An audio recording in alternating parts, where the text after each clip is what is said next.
ఒంగోలు శాసనసభ్యులు బాలినేని శ్రీనివాస్ రెడ్డి ఆయన తనయుడు బాలినేని ప్రణీత్ రెడ్డి వెంట 6 సంవత్సరాలు నడిచా. నన్ను నట్టింట ముంచారు, నన్ను ఇబ్బంది పెట్టారంటూ టీడీపీ నేత ఆర్యవైశ్య సంఘం నేత నల్లమల్లి బాలు మండిపడ్డారు. మీరు బెదిరిస్తే మేము బెదిరే రకం కాదు, మీ అంతు చూస్తామంటూ హెచ్చరిక. వ్యాపారం కాసేపు పక్కన పెడితే మీ గుండెల్లో నిద్రపోతా. సోదరులందరూ కూడా చూస్తున్నారు. ప్రస్తుతం ఒంగోలులో తీసుకున్నట్లయితే ఒక ఆర్యవైశ్య కులం అనే దాన్ని అడ్డం పెట్టుకొని ఎటువంటి రాజకీయం చేయాలనుకుంటున్నారు మీరు అని చెప్పి నేను వైఎస్ఆర్సీపీ వాళ్ళని పత్రికాముఖంగా అడుగుతున్నాను.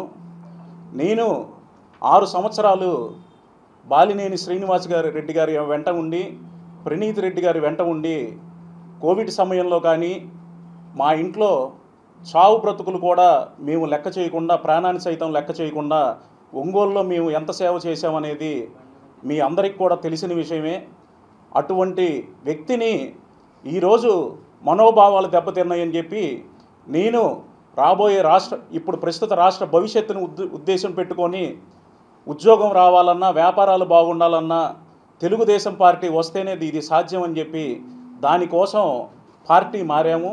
దామచల జనార్దన్ గారి ఆధ్వర్యంలో ఒంగోలు ఆయన మంత్రిగా వస్తారు, ఖచ్చితంగా బాగా అభివృద్ధి చెందిద్దని చెప్పి వెళ్తుంటే దానిని భరించలేక కొంతమంది సిగ్గులేని వ్యక్తులు, పక్క కులానికి చెందినటువంటి వ్యక్తులు, ఒక నీచ్కమైన ఎదవలు కొంజేటి రోసయ్య ఫ్యాన్స్ క్లబ్ అనే పేజ్, నేను అడుగుతున్నాను వైఎస్ఆర్సీపీలో ఉన్న ఆర్యవైశ్యుల్ని, మీకు సిగ్గుండే ఇటువంటి ఒక పేజీని కొంజేటి రోసయ్య గారు మీకు ఇష్టం ఇష్టం ఇష్టం అని చెప్పి బద్దలు కొట్టి చెప్తున్నారు. అదే కొంజేటి రోసయ్య గారి ఫ్యాన్స్ క్లబ్ అనే దాన్ని అడ్డం పెట్టుకొని నీచాతి నీచంగా హవాలా దెబ్బకి దివాలా తీసే జనార్దన్ గారంట.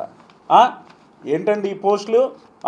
నాకు రాదా పెట్టడం, నాకు రాదా తిట్టడం, తాట తీసి వదిలిపెడతావు ఒక్కొక్కరిని ఏమనుకుంటున్నారో? ఆర్యవైశ్యులంటే చులకన, వ్యాపారస్తులంటే చులకన, ఎర్రగత్తేస్తాయేమనుకుంటున్నారో? మీరు బెదిరిస్తే బెదిరించలేమనుకుంటున్నారా? తమాషా చేస్తున్నారా?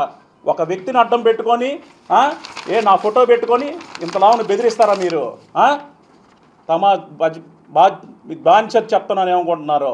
పత్రికాముఖంగా ప్రతి ఒక్కరిది ఒక వ్యక్తి, ఒక అపరిచిత వ్యక్తి, పక్క కులానికి చెందినటువంటి వ్యక్తి ఆర్యవైశ్య కులాన్ని రోసయ్య గారు పేరు పెట్టుకొని దూషిస్తే మీరందరూ కూడా అక్కడ చేతులు కట్టుకొని కూర్చుంటున్నారు. దానివల్ల కొంతమంది నాయకులు సునకానందం పొందుతున్నారు. ఆ సునకానందం పొందే వాళ్ళకి నేను మరీ చెప్తున్నాను, రాబోయే రోజుల్లో చూస్తారు మీరు. వ్యాపారం చేస్తున్నాడు, ఏం చేస్తాడు అనుకుంటున్నారేమో, తెగిస్తే ఎలా ఉంటుందో అన్నీ బయటకు వస్తాయి. ఆర్యవైశ్యులకి ప్రాణం ఇస్తానన్నారు. అదే ఆర్యవైశ్యుల రోజు అదే వాసవి భవన్లో మొన్న ఆదివారం ఒక 2 పేర్లు చెప్పి అదే వాసవి భవన్లో వాళ్ళంతా తేలుస్తా అన్నారు. అందరికీ అర్థమైపోయింది, ఆర్యవైశ్యుల్లో వాసవి భవన్లోనే ఆర్యవైశ్యులు ప్రేమ అన్నాడు, ప్రాణం తీస్తానంటున్నారు. ఇటువంటి దాన్ని అందరూ కూడా దృష్టిలో పెట్టుకొని రాబోయే ఎన్నికల్లో ఆర్యవైశ్యులందరూ కూడా ఏకదాటిగా ఒకవైపు తెలుగుదేశం పార్టీ వైపు ఉండేసరికి దాన్ని భరించలేక ఎవరు ఏం చేస్తున్నారనేది కూడా ఒంగోలు వారందరూ కూడా గమనిస్తున్నారు.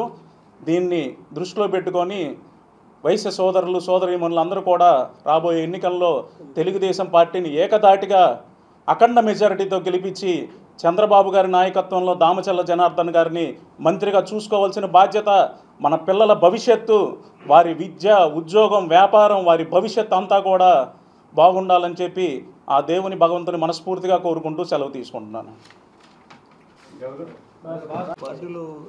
అలానే దీని మీద ఈరోజు రాష్ట్ర డీజీపీ గారికి, ఆంధ్రప్రదేశ్ సైబర్ క్రైమ్ హెడ్కి, అలానే ఇప్పుడు నేను విజయవాడలో నివాసం ఉంటున్నాను మాచివరం పిఎస్కి, తర్వాత ప్రకాశం జిల్లా కలెక్టర్ గారికి, ప్రకాశం జిల్లా ఎస్పీ గారికి కూడా ఈరోజు ఈ కంప్లైంట్ రిజిస్టర్ పోస్ట్ ద్వారా పంపించడం జరిగింది. దీనిపై తగు చర్యలు కూడా తీసుకుంటారని చెప్పి నాకు విజయవాడలో మాట ఇచ్చినారు. దీన్ని దృష్టిలో పెట్టుకొని వారు కూడా మున్ముందు పెట్టే వాటి గురించి కూడా ఆలోచించుకోవాలని చెప్పి తెలియజేస్తున్నాను.